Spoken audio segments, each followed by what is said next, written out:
My name is Harry, and I'm from London. Meghan Markle here.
It is a great privilege to be with all of you today.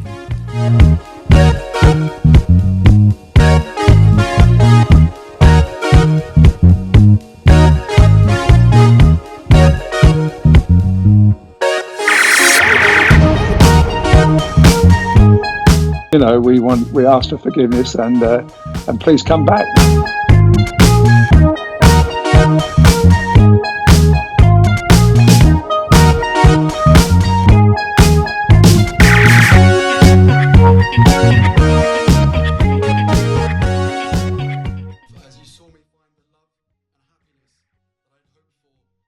Welcome back to DealBrook. Mellody Hobson is here. She is one of the most senior black women in finance. She's the president and co-CEO of Arrow Investments, the first black-owned money management firm in the United States, which oversees $17.3 billion in assets. She's also the chair of Starbucks. And she's been with us before, and we're thrilled to have her back. And now we have Meghan, the Duchess of Sussex. She is also here with us in person today, and she is the co-founder of Artswell, an organization she started with her husband, Harry, Prince Harry, that includes their foundation and production studio, which is now ink deals with Spotify and Netflix. And we want to talk to them about how women can reach economic and professional parity, the role of women in business and society, and what has to happen next. And I want to thank both of you for joining us. Thank you for having us. Thank you so much. Here's where I want to start the conversation, because I don't know if people know that you have been doing this, which is to say that you have been working the telephones, from what I understand, about the issue of paid family leave as part of this infrastructure package, talking to senators and congresspeople and all sorts of things. And the reason I bring it up is because you have made this issue and women a central one for you. And I'm sure there's people in the audience who are saying to themselves, you know what? I don't understand. She has this great privilege. How is this and why is this her topic? So I thought we'd start there. Sure, let's start there. I mean, I think you mentioned privilege. My husband has always said with great privilege comes great responsibility. But even before I had any sort of privilege in my life, when my life and my lifestyle were very, very different, I always just stood up for what was right. And so I had been gone from the U.S. for a really long time. I lived in Canada for 7 years for work, then moved to the U.K. And to come back and now be a mother of two, and to see that the U.S. is one of only 6 countries in the entire world that doesn't offer any form of national paid leave, just didn't make sense. So I guess my approach was the same as it's been since I was really young. When I was 11 and I saw something that was wrong on TV, I put pen to paper and wrote a letter about it. So on this, I said, well, let me write a letter and let me pick up the phone and make some calls and see if I can help. It's just, to me, it seems like a really logical and obvious thing to do, and I'm happy that I'm able to support it. What happens when they pick up the phone? and you say it's Meghan. Do you say it's Meghan, the I Duchess? I introduced you do the whole myself. thing? Yeah, I mean, well, you know, it's so funny because they're not planned calls, right? So I just get the phone number and I call and just have a conversation. Yes, people are pretty surprised, I think. And the reaction, though, I mean, has it been positive? I think this is one of those issues that is not red or blue. We can all agree that people need support, certainly when they've just had a child. And we have a 5-month-old baby, so it's a really sensitive one for us. We have the luxury of being able to have had that time, not just for moms, right, but for fathers as well, to be with our newborn. And I think if this entire country, if we valued American families in that way, as we should, it sets us up for economic growth and success, but it also just really allows people to have that very sacred time as a family. I want to get to Mellody, but I have one other question. Do you have any anxiety about getting involved in politics? I don't see this as a political issue, frankly. Look, there's certainly a precedent amongst my husband's family and the royal family of not having any involvement in politics, but I think this is, paid leave from my standpoint is just a humanitarian issue. Mellody, I want to talk to you about something that you wrote earlier this year. And you said, why is it so hard for people to talk about money? And you talked about how when you were a child, you said, as a child, I was desperate to understand money, not to make it, but to master it. Yes, I absolutely wrote that because I felt that this is one of these issues that is this idea of financial literacy, and our unwillingness to speak about money is causing us to actually widen the gaps that exist in our society. It fascinates me that you can overhear people in an elevator talking about what vaccine they got, but even the closest of friends won't sit together and speak about money issues.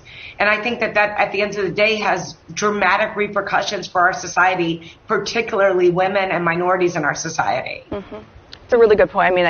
To that, they did a study that said 61% of women would rather talk about the details of their own death than talk about money. And you look at that and go, how have we culturally allowed that to be the case? There's nothing wrong with talking about a woman's success or her ambition or her financial prowess. And we all know that if you're able to be financially independent, it changes how you move in the world. It changes your entire way of being. You used the word ambition just now. And it's a trigger word. Well, no, but it's a word that a lot of people have used to demonize women oftentimes. Yes. When the word ambition and women are put together, and you've been on the other end of that. Both of you have. Yeah, it's true. Mellody, we've talked about this before. It's a really interesting one. You think, why is it culturally we are equipping girls and women to think that if you are ambitious, there's something negative about that, whereas if a boy is described that way, or if a man certainly is described as ambitious, that's an incredibly positive thing culturally, but I don't know how we end up changing that. But I think, Mellody, would you agree? It's just a really troubling thing. Also, I like definitions. The definition of ambition, in earnest pursuit of achievement. Earnest meaning serious. Why is that wrong? Why is pursuing achievement, whatever it might be, something that is negative? And why is it more negative for women than men? I think that's something that, again, our society has so many barriers that we have to overcome. But that is one where more symbols in society are very, very important. More symbols of achieving women ultimately will allow us to break down that barrier, that negative barrier that exists when it comes to ambition. I always joke with people, I meet people all the time and they tell me I'm so much nicer than they thought I would be. Because it suggests that if you're ambitious, you can't be nice. You're going to be cutthroat. And again, that tells you a lot about our society and how we think of that pursuit of achievement. Mellody, I got a question for you, which is you're also a boss. You're like a big boss now. Do you think that you have to be different as a woman as a boss? At times. So it's probably an answer that would surprise some people that I would say. I think that I have found myself having at times to modulate myself in order to win. And I don't think there's anything wrong with that. Sometimes I can be too big. And in being too big, someone can't hear me. So I have to figure out a way to connect with them so that they can hear me, not be intimidated. Be non-threatening and not threatened at the same time. And finding that edge can be very, very hard, but it can mean thinking through how you show up and how people receive you. How do you deal with that? Oftentimes you walk in here and it's like you're bigger than life just walking in. Is that how you felt just now? Yes. No. I mean, the whole place lit up. Absolutely. That's why. Well, you know, we don't get out much, so I don't personally feel that way. I still see myself as the same that I've always been, right? I've always been a hard worker. I have always, you know, the people that know me well, and some of them are here today, I've just always been the same. And so I think Mellody's point is a really strong one in that the perception might be different, but if you are really grounded in who you are, you know, and your ethics and your values, then I don't know, I show up in the same way that I always have. How much do you think this whole issue of perception, and specifically for women, is a function of or being impacted and influenced by the media and the world of social media? I mean, I think that's something that a lot of people are grappling with now. Facebook came out recently, I wouldn't say they came out with it, but there was information leaked about sort of the impact that social media has on young women. But how does that, you think, impact the sort of larger issue? The entire environment of social media, not just social media, media in a broader sense as well. You know, I think there is really legitimate media, but at the moment you see, in many ways, social media feeding into that. So it becomes a race to the bottom because this clickbait culture has made it so that something that's salacious is more interesting and gets more pickup and can be monetized. Right. So that ends up being the thing that feeds the entire environment of the media. You know, I think the challenging piece there is that in many ways, because it is so quick and rapid in how it's being delivered, it's about creating the news rather than reporting the news. But the damaging effects of that, specifically for women, especially for young girls, is impossible to even quantify. Mellody. But it can be harnessed for good. It can be harnessed in the other way. I've been watching the Muhammad Ali documentary by Ken Burns. That's a classic example of a look back at an individual who was extraordinarily controversial at the time, and just being able to see the totality of their impact on a society and understand the greatness that was there. No pun intended. He was the greatest in so many ways. And so the question is, how can we very, very carefully curate some of those messages, especially for young people, in a way that will lead them, again, to be ambitious and aspire for that same kind of greatness. Well, and also to Stories are powerful. Well, but also to be able on those platforms to have some way where you are incentivized to promote things, as you're saying, Mellody, that are positive and good and true, right? But right now, if you're getting paid for the most clicks and you're getting more clicks when people are hate clicking on things, then without question, you are perpetuating a cycle, especially in the entire period of lockdown, right? With lockdown, let's say someone before that had, I don't know, 5 hours a week that they could invest in just scrolling online. During lockdown, in the absence of being out of the house or being at work, maybe you're spending 50 hours online. You're becoming indoctrinated. You're becoming conditioned to be cruel. And there has to be responsibility that lands somewhere, and that must be with the platforms, with some, you know. That's a much larger conversation, but it's really But do you think there's a way to harness social media in some way to actually help with these issues we're talking about now, in terms of this issue of parity and some of the issues that you've been talking about, whether it be paid family leave or anything else? You know, I think that there are ways to make strong changes on social media platforms and with the media in general, but people have to be brave enough to do it. In terms of parity, I think, you know, right now the demonization that you're talking about for women if they're being called ambitious, one of the things that seems like such an easy solve from my lens, and we talked to some friends about this as well, you look at Instagram, for example, there's a like button or there's comments. So you have to, if you disagree with it, comment in a really vitriolic way. As opposed to if there was just a dislike button, wouldn't that hugely shift what you were putting out there? Because you could just like it or dislike it. Now, you either like it or you have to say something negative. And it's just adding to this really unfortunate cycle that is, that I think is having a ripple effect on women across the board. Mellody, I want to pivot the conversation to corporate America right now, because one of the things that's fascinating is we're starting to see the rise of employee activism and in many ways actually the rise of pay parity and other programs at big business. And the question is whether this is a step change forever or this is a function of something else that may not last in an environment where the economy and the stock market are doing so well and investors are saying, go for it now, but what happens when things maybe aren't as good? I think we've had plenty of examples in labor relations in U.S. history of step changes that actually became lasting. So you can look back to things like child labor. You can look at things of conditions in factories. I think that pay equity is one of those issues where we are seeing step changes based upon companies really committing themselves to measure. I always like to say math has no opinion. If you have the math, it'll tell you where you are. So I think some of the things that are happening right now are a direct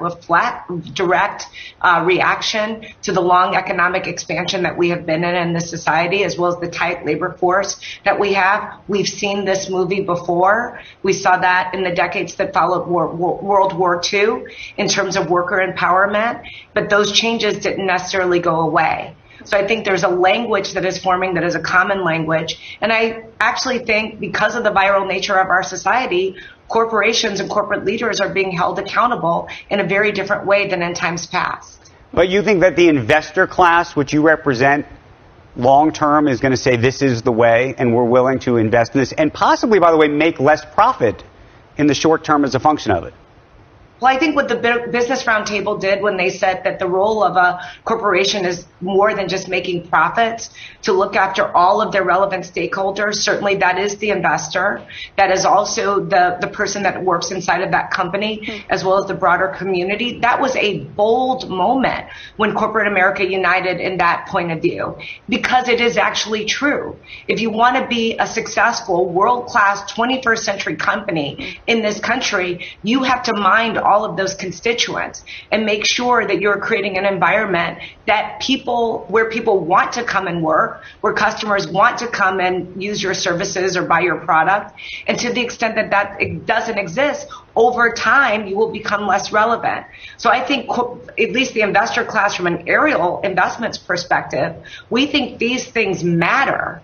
These social ills of our society, the social issues of our society are at the feet of corporate America in a different way than they ever were before. And if you don't believe me, think about things like 10 years ago, 5 years ago, we didn't have live shooter drills or mental health benefits. Corporate America realizes they have responsibilities that extend way beyond just pure profit. But it's also a responsibility that benefits them, right? You don't have to do it for a tokenistic way. It will.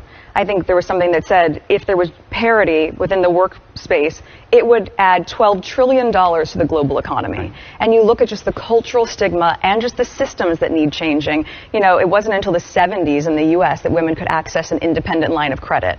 That was when my mom was growing up, right? The 70s is just a minute ago. And you look at that and think of how much progress we still need to make if women are making something like 84 cents on the dollar and black women are making 63 cents on the dollar.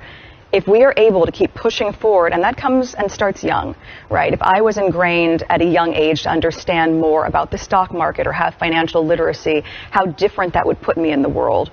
Because even though I grew up clipping coupons, and now that's ingrained in me as well. My values haven't changed. Hold on. Are you still clipping coupons? Seriously? Do they have coupons anymore? I don't know, but I will never buy anything online without finding an online promo code first. So that's still in there, right? It's a modern version of the same thing. But that's to say, if that was ingrained in me when I was young, imagine what the world would be like if you ingrained other elements of financial understanding, especially in young women, so they could move in the world in a different way. You've talked about this idea of the dignity of work. And I'm curious what that's like for you and where you think that came from for you.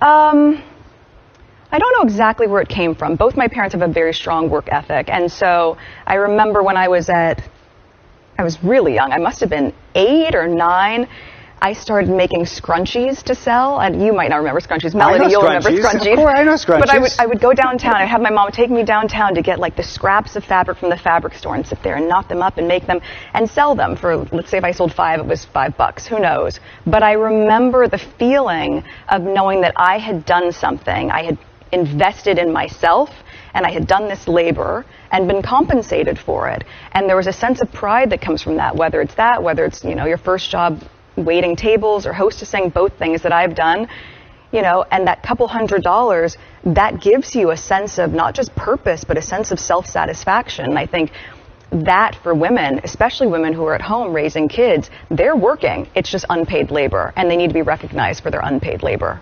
Okay, so I have a different question. How do we deal with men in all of this? They need to be part of the conversation. Well, no, but beyond that, in terms of paid family leave, Yes. in terms of changing the conversation and even dynamic among men around this? I think it takes strong men to and modern men, frankly, to really understand that they benefit from it as well. Paid parental leave is really important. It's not just about the mom being home. What it does and connects you, how it connects you as a family unit is really key. But equally, it incentivizes you to be able to go back to work. If you know that you can have that quality time and you're not sacrificing your job, or that you have to choose between your family and putting food on the table, the ripple effect of that is huge. Right. But men have to be a part of that. But also, Andrew, facts matter. This is one of those things about perception and reality. So the reality is men benefit from a lot of these programs. That is just the truth. Mm-hmm. I remember looking at some statistics that really shocked me about work from home or work flexibility schedules pre-pandemic. 3/4 of the people who work from home are actually men.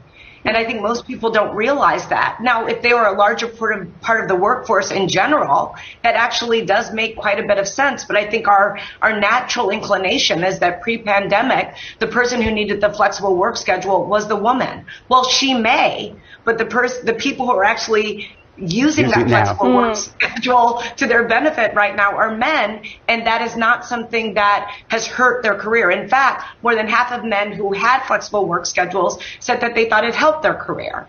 So if we know the facts, we can actually dispel myths and then recognize the opportunity is actually for everyone. It's not targeted at one gender or one group. So, Mellody, when the world goes back to work, and I think everybody is, I think it's starting, hopefully. I'm hoping. Do we think that Zoom culture is going to persist? And do we think it is a leveler, or do we think it is the opposite, that proximity to power still matters? So first of all, I'm in my office right now in San Francisco, so I've been here. And in terms of a leveler or a problem, I actually think it could be both, and therefore we must be intentional. So I've told this to my team, and I say this to many people that I talk to. The one great thing about Zoom, you can invite more people into the conversation, particularly young people. You don't have to have a plane ticket for them to go and visit that client. They can sit and listen and learn in a way that perhaps they never had that access of, quote, being in the room where it happens before.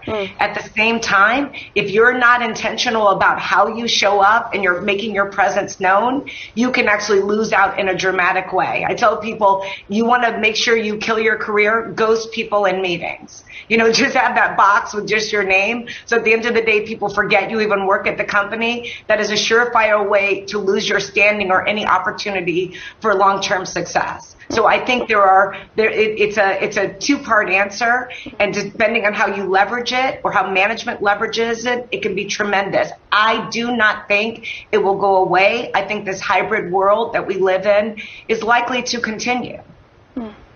Yeah, I mean, look, we built our entire organization during COVID, so we wouldn't have been able to do it in the absence of Zoom or, other ways of just connecting, because it's a global business, right? We have team members who are in the UK, we have team members in other countries as well, but I do think it's really nice to be in person, right? And to be able to interact in that way. So I hope that the hybrid continues to work, but that people also recognize that even if you can do it remotely, that there's nothing that beats just real connection face to face. We wish you were here, Mellody. We do. I know. I think live is better than Memorex. We all prefer a live concert to a CD. There's a reason for that. It's true. But it's working, and I think it's leveled. I hope it's leveled. Yeah, we find the balance. We're finding the balance. I wanted to ask you both about being not just women, but women of color, and what you think is happening in this country right now, and also what has to happen that's different than just dealing with this issue singularly from a gender perspective. Well, it's not a new issue, right? And I think even though there's been a lot more attention perhaps in the past year or two, what women and women of color have been experiencing for a very long time, I witnessed it through the lens of my mom, and now as an adult myself, is still staggering. But I think that we're making strides in the right direction, and a lot of that comes down to, as we said, men being part of the conversation, but also women being able to support each other. The reason Mellody and I know each other is we have mutual friends who said, you have to know Mellody, because she could be such a great mentor.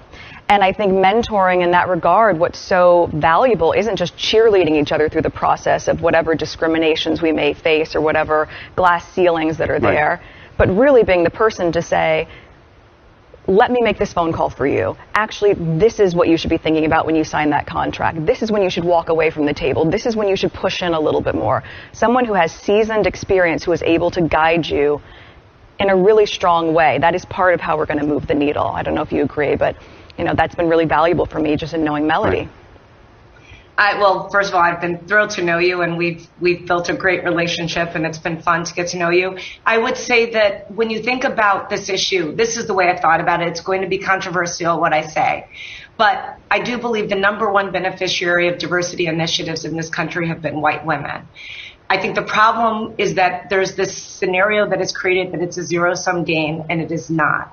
So diversity initiatives in this country have a gender bias. Unfortunately, that gender bias doesn't also necessarily include black women. I don't see that as a victim. It's an observation. And I can give you chapter and verse and data about how that shows up in all sorts of statistics that companies publish, as well as diversity programs and things like that. I think for us to actually have a society that really works, we have to be much more comprehensive in how we think about this. And the way to do it is math, measure across all categories. So often when we talk about diversity, we have this multicultural umbrella where we put everyone together. Women, minorities, it's all rolled up together, and it masks all the underrepresentation. I'll give you one simple example. We just passed a $2 trillion infrastructure bill in this country. The U.S. government has a mandate that with government spend, 5% must go to women and minorities. Now, here's the thing. Women represent 50% of the population. Black people, 14.2%. 5% goes to women and minorities. These are the kind of economic imbalances that exist that have to actually be addressed, and they need to be addressed in a more granular way. One of the things that you've said, Mellody, is this idea that you don't believe necessarily in quotas, but you believe in targets. What do you mean by that? Targets are very common in corporate America. We have earnings targets. We have profitability targets. There's a range. We know that if we give guidance in corporate America, we don't get it usually to the penny. We say we'll make between this and this. That is just normal, and we are incented against those targets. CEOs, you get what you incent. You incent them to grow earnings for the company or to hit that product launch, or salespeople get incented based upon the business and revenues that they drive. We need those same kind of targets around diversity. People are talking a lot about diversity, but you can't hit a goal unless you set one. I think those goals should be related to the overall demographics of our society. That's the best way to level set and have a plan. Otherwise, I think we're shooting in the dark. And then ultimately, I think those goals should be tied to incentives in order to drive the behavior that we'd like to see. Because so many companies tell us diversity is, quote, a strategic imperative. Every other strategic imperative, again, has these targets and has these incentives. So how are you doing it? You're in the process of building a company. Yes, we are indeed. And is that part of the conversation? And how do you think about targets or goals or quotas or? Well, we just try to lead by example, right? We're a small company, but we have the policies that we would like, right? So if I was an employee at our company, we have 20 weeks of paid leave, because if it's not being provided by the government at this point, and hopefully that'll change, you want to be a company that provides that for your employees. But in terms of, having a really multicultural staff, it's multicultural because we want a diversity not just of people, but of opinions and points of view. It adds to the richness of the company and what we're able to deliver, be it on the production side or in our foundation side, anything that we do. I asked Mellody the question, but I realized I didn't ask you. Being a boss. Yes. I've read great things about you as a boss, and if you read the tabloids, you can read all sorts of crazy things about being a boss. Do you feel like you have to do it differently? And do you, specifically given your role, do you feel like you have to do it differently?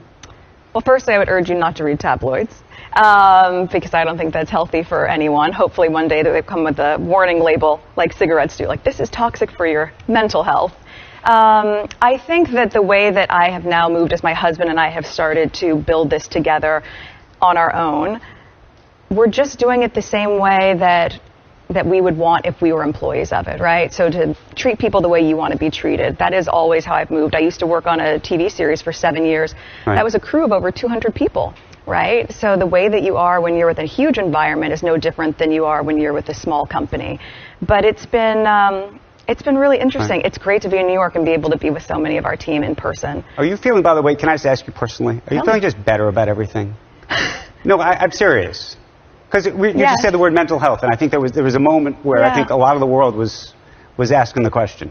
Yes, I am feeling much better about everything. Thank you. I do have to ask you one question because it's in the news. Tell and it's me. happening today. What's happening?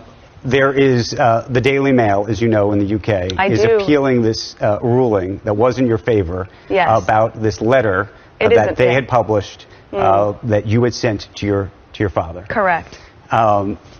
And I just wanted to ask you, about the appeal and how you feel about it, and also just how you feel about these issues of privacy. You now live in the United States.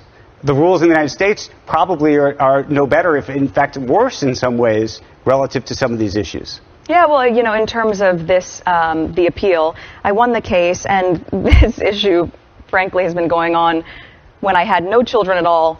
Mellody, I now have 2 children, as you know, so it's an arduous process, but again, it's just me standing up for what's right, which I think is important across the board, be it in this case or in the other things we've been talking about today. At a certain point, no matter how difficult it is, if you know the difference between right and wrong, you must stand up for what's right, and that's what I'm doing. Okay, before we let everybody go, Mellody, here's the question. You've been to DealBrook now before. This is now your second time with us. If we do this together, all of us, in 10 years from now, a decade from now, that'll be our 30th anniversary. Oh, yes, happy anniversary, by the way. Thank you. Are we still going to be having this conversation? What do you think, guys? Sadly, yes, because the data shows, if I just do the math, the rate of change will take a very, very, very long time. And we have to acknowledge that. We need some major, major milestones to be hit for this conversation to go away. And I just don't see how they will occur at the current rate.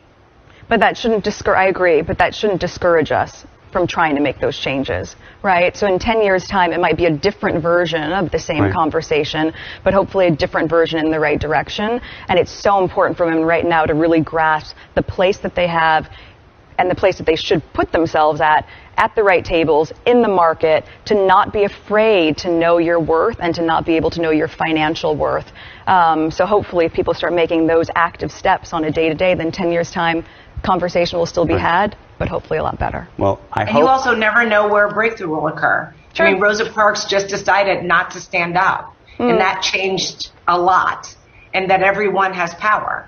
People think that this is from on high. This is a team sport, the needle that we're trying to move. Well, I hope we're all on a journey. I hope we do have this conversation in 10 years, but it's a different one. Yes. If not before then. I want to thank both of you. Thank you.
It is a great privilege to be with all of you today.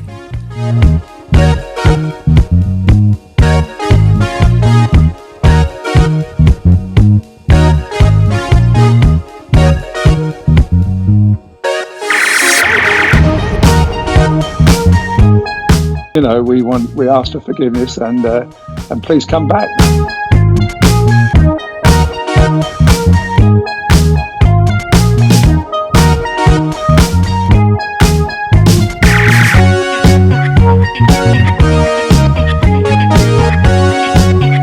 As you saw me find the love hoped for all my life.